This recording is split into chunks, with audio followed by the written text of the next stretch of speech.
exciting for the speaker this morning, and I'm just going to give her a quick introduction, though she probably doesn't need one. Look at that face. Look at that face. Our gorgeous Melin. She's a multi-hyphenate. I love that. Graphic designer, UX designer, guiding clients to create a digital presence in her 3-step process. She's a creative director. She's a mentor. And some of you obviously know her as the previous Cardiff host. So Melin's going to talk to us about her journey from Turkey to Cardiff and just how she's grown in being able to express her creativity freely and just what that means for her, but also how we can take that on board as creatives. You won't believe how nervous I am, y'all. So good morning, Borada, Günaydın, all of the languages that I don't speak Welsh. I pretend I do. Thank you, Keisha, for the lovely intro. And thank you, I've never thanked you enough for taking over our chapter and not letting it die when I left and bringing new life and energy to it. I can't think of anyone else than you to bring this wonderful new energy, refreshment to our chapter. I am super excited. I know that you think I don't have nerves because I do this a lot, but trust me, I do. So where do I start? Okay, so this talk might be one of the hardest things that I've been asked to do. Don't get me wrong, I give talks and workshops all the time, but usually it's either on leadership or branding, UX. So usually I know what I'm saying, but damn, the theme is free, right? And this illustration weirdly looks like me. She's got purple hair. I don't know what's going on. So when they've asked me to speak, I couldn't say no. Because I just thought, I mean, I am free. And then I was like, what does free mean? Like free means to me to not being afraid, not being under the influence of anybody. I don't know if that's the same for everyone, but for me, it's strongly about not being under the influence by anyone but yourself and acting on your own behalf. Like, tell me in the chat if you think this is weird, but I'm gonna try and get my chat up. I can't see my chat. Okay, I got it. And also acting on your behalf, expressing, presenting yourself the way you want to. With that said, one of the main themes in my life is that I'm a multi-hyphenate. I do a lot of things and I have a lot to say if you haven't noticed already. So many major life events, so many resets, starting over again. So I was like, which one do I talk about? So maybe I should start by saying, I always went after what I wanted in life, but I have no idea where that strength to do so came from. I had this weird silent resilience when I was little, I guess, like I'm guessing. Why do I say resilience? Because I've been told that I can't be so many things, that I can't do so many things. And I've been given so many rules, like all of you, so many things that I wasn't good at or I had to be better at. Like, I'm just gonna let this sink in. I don't want to dramatize this by saying this, but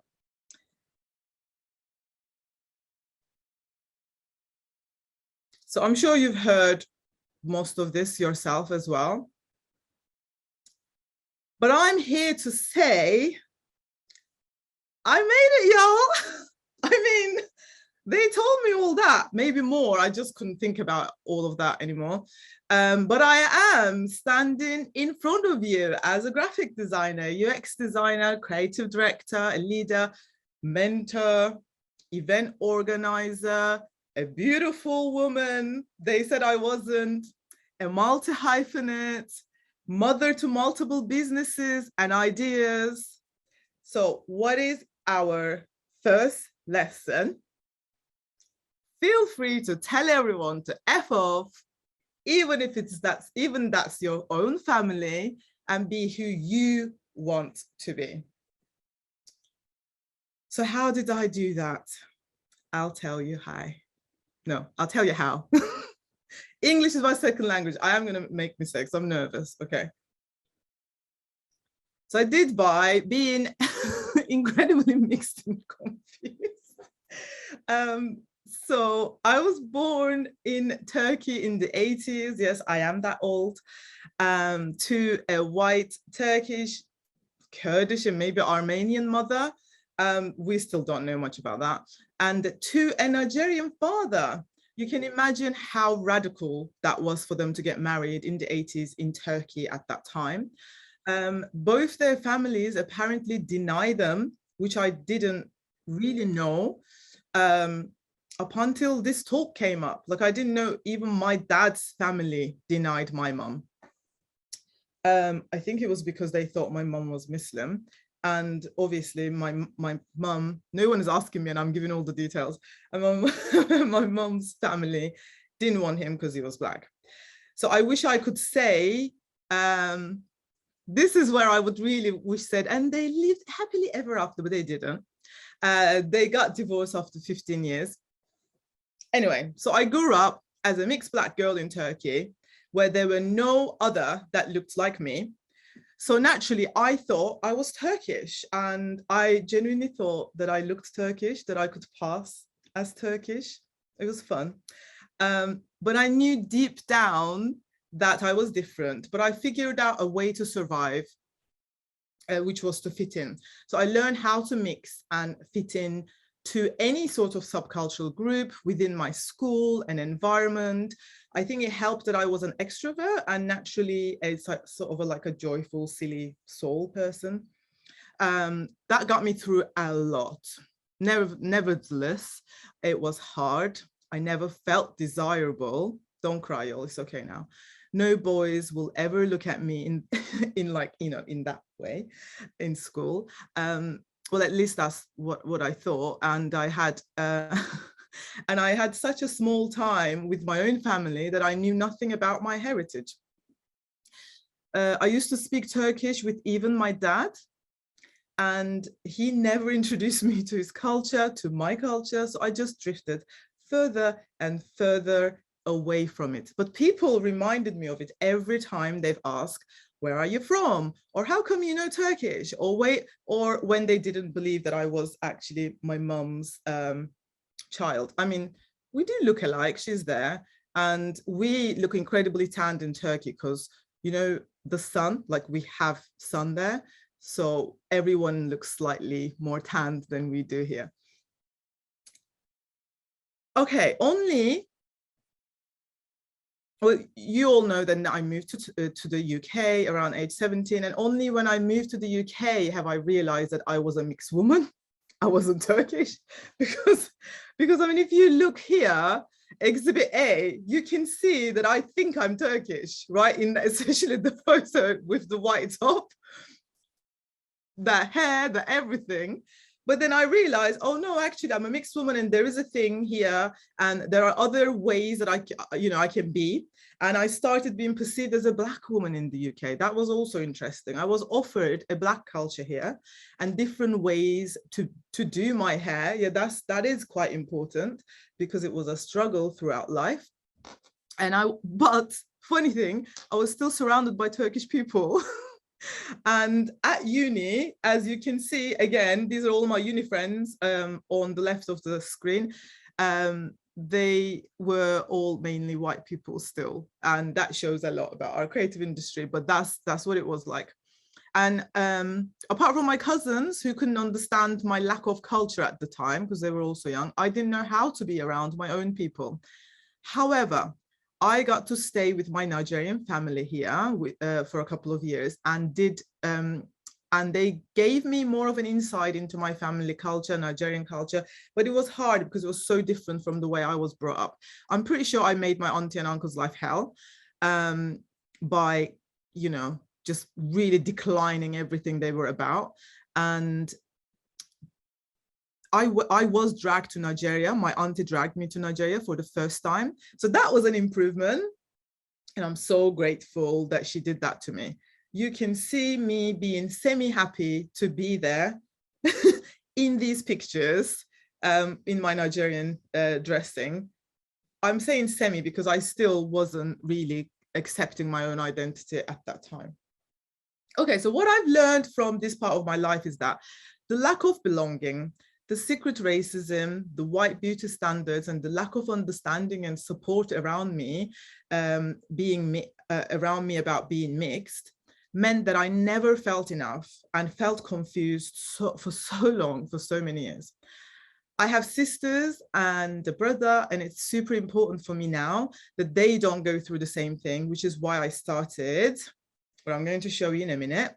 And this is why, this is my way of expressing myself, educating me as well as others with what I know best, storytelling and creativity, via my own show, Mixed and Confused, which is a space for sharing mixed stories and empowering the next generation of mixed folks, but also hoping to create a guidance to biracial parents. We hope that our stories will open minds and hearts. I'm just going to give you a little insight into, so this is how it started. And you can see how, what are you hearing it? We are here.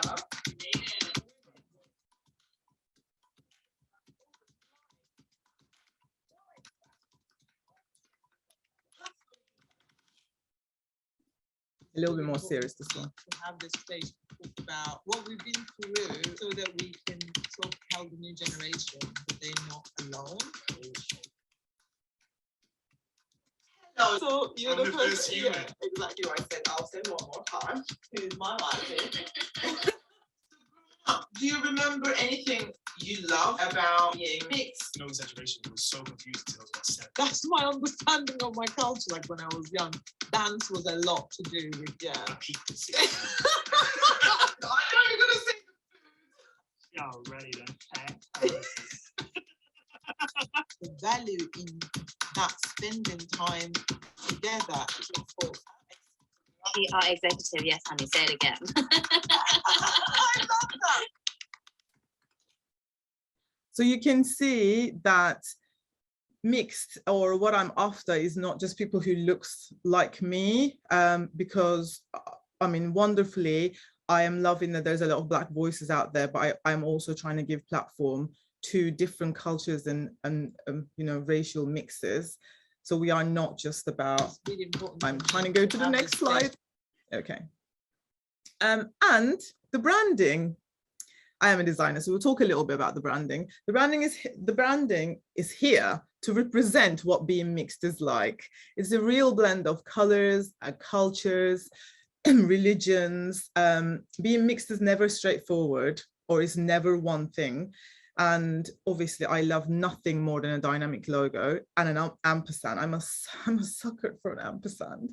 And no mix is the same. So our logo never is the same as before. Each speaker has their own ampersand and blend of colors. And this gives me joy. And I'm sad like that, but I love it. Did I show you this? Love it. See, people love ampersand. Thank y'all. It's good seeing your comments. So as one of my guests have said, and believe it or not, after him, many others said, be unapologetically you. This is, my friends, is what I would love for all of you to know, whether you're mixed or not. And you will know why by the end of my talk. So we talked about me coming to the UK. It's a bit like Eddie Murphy coming to America.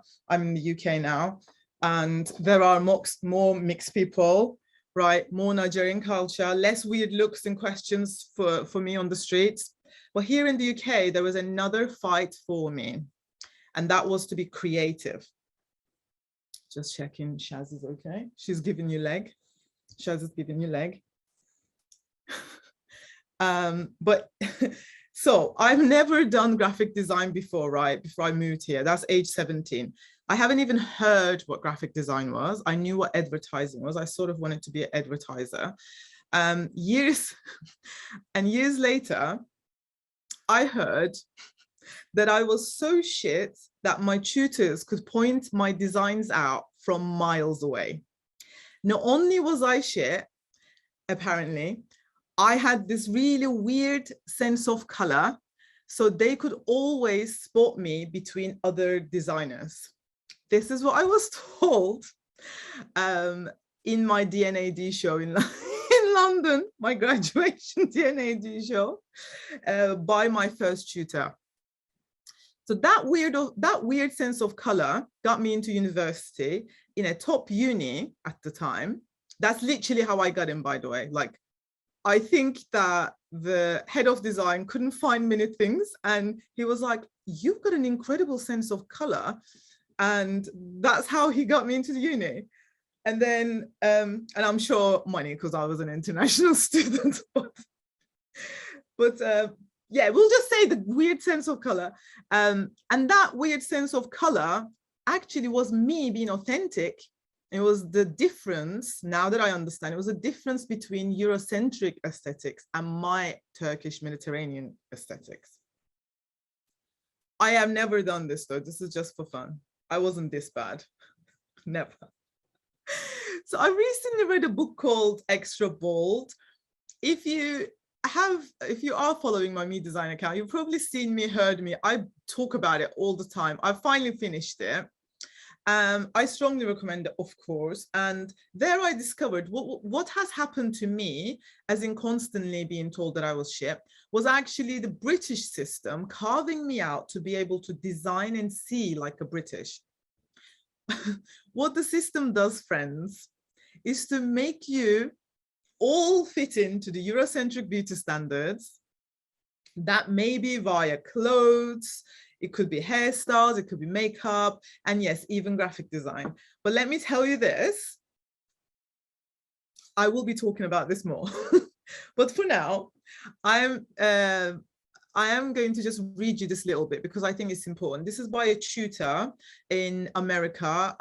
I don't want to be a stereotype, but I think in Harlem teaching Black young designers.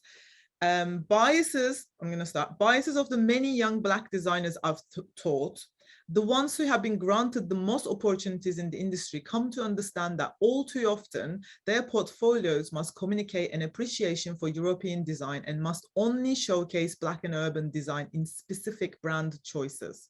What's most troubling is that Black people have been assimilating to white culture for so long that we sometimes fail to recognize it as a problem. In fact, the process of getting closer to whiteness in our design can be met with feelings of accomplishment, as graphic designers are typically taught against having a culture-specific aesthetic and learn instead to service a mainstream audience governed by Eurocentric principles. It's clear that my background wasn't Black cultured, but I think that this sort of shows that, well, in my eyes, that no matter what culture you are from, you sort of need to fit into this culture, especially I've realized it's in graphic design. We still have new people coming. So yes, the system did tell me I wasn't good enough to be a designer. I was recommended instead to be a typographer or a photographer at uni. And my Nigerian dad was already struggling with the fact that I was studying design. So he was never going to pay for me to study photography. But Melin resilience struck back and thought, damn wrong, I can't be a graphic designer. So I went for it. To be fair, I wasn't a shining star, because it was a struggle to be there in the first place. And I know now that I am not a very detail-oriented, sorry, Andrew, detail-oriented person. I can't draw to save my life, never been able to, but I did it, y'all. I have been a designer for 21 years now, right? I've been earning my living by graphic design. I'm not so bad either. So the graphic design world was expecting me to be perfect, and London was working me too hard to prove that I deserved to be there. It was tough, but in time, through constantly learning and adding new skill sets and being desperate enough to say yes to everything, I found a way to merge my creativity and people skills. You know, those skills that I've got through being mixed in Turkey, those ones, which meant I was really good with people. Also, I freaking love being useful and helping out and supporting people. And that also comes from like having really deep relationships, friendships. And it turns out when you're good at all of these things, and you thrive in chaos like me, and you love putting structure in chaos, that you do, and then you do a lot of self-work, you can actually be a good creative leader. So now I find myself mainly leading creative projects or creative teams. And I just want you to know, leadership is not one single thing. And like I was told, you don't have to be born a leader. You can find your own voice and your tone and your style as a leader. There is no one way of being in leadership. So now by nights, so back to me, sorry. So now by night, weekends, I grow my baby little Titsy. And by day, I lead the creative team at Yellow Sub Creative. Some of them are here, woohoo! Got more on that in a bit. And Lil Titsy helps me express myself, be quirky, joyful, explore typography, calligraphy, and feminism in my own way. I started Lil Titsy because it really, it was always in my life. I always loved making gifts for people that I loved. Like I always make t-shirts for people to encourage them through hard times or make them smile. Then 3 years ago, maybe more, through a very hard breakup, I had to leave my house with just a suitcase. Let me tell you this was the second time I had to leave my house with just a suitcase in the last 8 years. I had packed a few t-shirts for ease and trying to find like different ways to wear them. And I only had one t-shirt that made me feel good wearing it. It was my CreativeMornings t-shirt, which is why I never do, look, so we go back, which is why I never, spend a day without this mug either. And it said, we believe in giving a damn. And, this is the CreativeMornings motto. This and the endless nights of being awake at friends' spare rooms. Some of them are here. Thank you for having me in your spare rooms.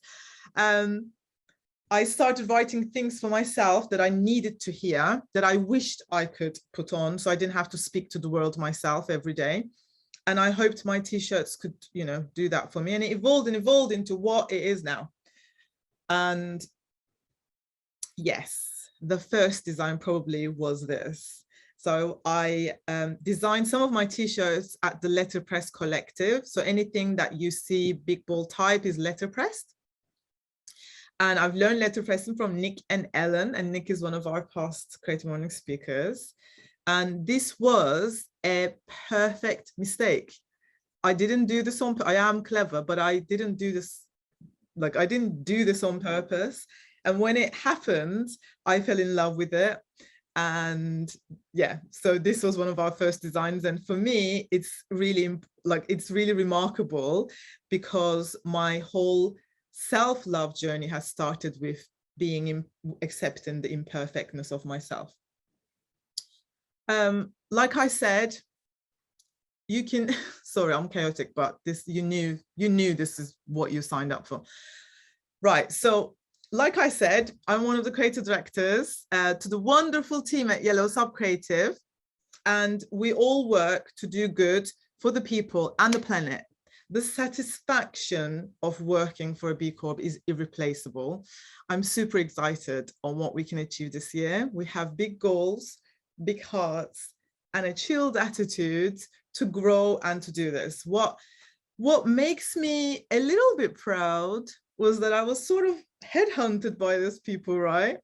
I'd left my directorship at a company who I put in so much energy, and I took a leap of faith last year and worked really hard to make something out of my own design studio. And I pretty much swore not to ever work to build someone else's business again. I said it. You can check out what I've done in my accounts. I'm not going to go into that, or my website, but consistently, but I'll say, but consistently showing up, doing the work, expressing yourself and values does get you somewhere. So here I am working for a business that I believe in. And trust me, I'm not going to say, manifest that share and chill. No, do the work, okay? Look inside, find out what you really care about, apart from making sure that you pay your bills. If I was worried about paying bills, I would be rich, but I would not be the free-flowing woman that I am now. And this is why I do so many things at the same time, and I can't imagine it any other way, or giving up design, or finding ways and words to express myself, or facilitating story sharing. Like, I can't stop doing any of that. But all of that started with the work that I had to do with myself, on myself, which is acceptance and love. And like I said, accepting the imperfections and stop trying to be perfect. So resets. I've been through a lot, and I'm saying this from a really, really hardcore place, like really crazy adventures.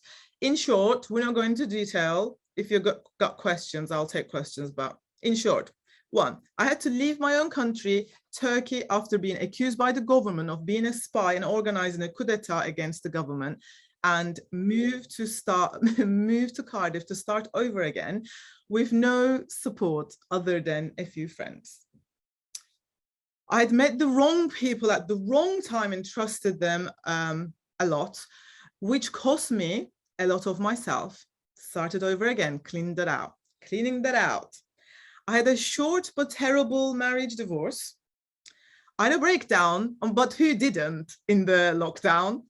And I lost friends that I thought was for life, with absolutely no explanation or closure, also in the lockdown. So I'm not going to go into this, but I'm just saying, I reset life quite a few times. My life looks so much different from somebody my age for these reasons, but to hell with it. I'm finally free to be myself and to act myself and to stop trying to prove myself and to do what makes me happy. So you come to a point in life that you know only you can love yourself and only you can pick yourself up. And if you don't care for yourself, there's no one else to do so. So I had to learn to love myself. I'm still working on it. It's not easy. It's a process. And like I said, it's more of about self-acceptance. But I have to love myself for still not losing my mind, and being resilient, being strong and supporting myself fully without relying on family or anything. And I think a lot of people underestimate the power of having family around them. So if you are lucky enough to have that, please don't underestimate the power of it. Love yourself. Loving yourself is hard, y'all. It will take ages thanks to the system, but start by accepting yourself, where you are and how your mind works. My mind works manically. I do 10 things at the same time. This is my mind on a good day. I wish, right? I wish it was this organized. I'm showing off. This is my mind on a good day. I get tired sometimes, but sometimes I thrive of it. And if I was to listen to every single Instagram post that says, breathe, take a moment, slow down, I would lose my freaking mind. So not loving yourself, the feeling of not being enough, and the feeling of worthlessness will only push you towards the wrong people. Been there, done that, don't do that. You are you. Be free to be unapologetically you, because trust me, there are no other way to be. And please, please, please don't listen or try to do everything you see on Instagram. Pick and choose. Do not believe them. So manic mind, I can't listen to all the calm breathe shit. I do meditate and stuff, but I just can't have a slow life. That's just not me. So it's about self-acceptance. These are words that I live by because, you know, I have too many ideas by now. We've established that. And I realized, instead of judging myself when people are like, why are you doing so much? And me going like, what is wrong with me? I've heard this, and it made me sort of realize, no, I'm actually gifting myself by giving a go at everything that I'm passionate about and everything that I want to sort of make a mark on. Freedom doesn't come without responsibility. And this is the boring bit about freedom, but we are first responsible to ourselves, then to other people around us, and then to the planet. So we can't just be free to do everything, unfortunately. We still owe ourselves to be free, but responsibly. So I have failed a lot. I had to reset a lot. I'm not sure if it was just me failing or my environment, but I do really like this, this quote, because it's important to recognize that no success is achieved alone. It takes help. And I do get a lot of help from all the stuff that I put out now. I know I'm a bit cray-cray, but still I can't do all of that stuff all by myself, okay? So I do get help for all the accounts and stuff that I am managing. And finally, I also get a lot of emotional support. Those who are still in my life, you know who you are. I appreciate you. I see you. I love you. You've been through with so many things with me, all the ups and downs. You had the patience to listen to my never-ending drama. So I love you. Some of you are here. My friends, people who took a chance on me and provided me with opportunities and connections, all of the Creative Cardiff community, CreativeMornings community as well. You've welcomed me and you have helped me improve and find myself. Just, you know, just being a host for years have added so much value to my life. And Cardiff, I mean, you welcomed me after sort of being, what was I? Sort of fleeing my own country. Well, I'm not a spy, but I'm not sure what I actually am now. Also, the love that is in my life that had taught me what real love is in the last couple of years. I also thank the universe for the opportunity and him for the love. I'm not me without my imperfections, my complex mind, my complex heritage, my chaos, but also I'm not me without my people and my community. So now, all of you, just go and feel free to be the weirdo or the odd one out in any room, or even if you're alone in the room, just feel free to be the weirdo. Apparently that's what I've been doing since I was little. So thank you. I do not expect you to follow all of these accounts. Please, I mean, who has that much time? But if you do want to pick a mix, here you are. Also, I have got this code for all of you who, if you do want to express your moods from Lil Titsy, for a few days, you'll be able to shop 40% off with this CM Cardiff code. I just wanted to give something back because I love y'all. And thank you, CM Cardiff, for asking me to speak. Now it's your turn. Oh my God, I've done it. Woo!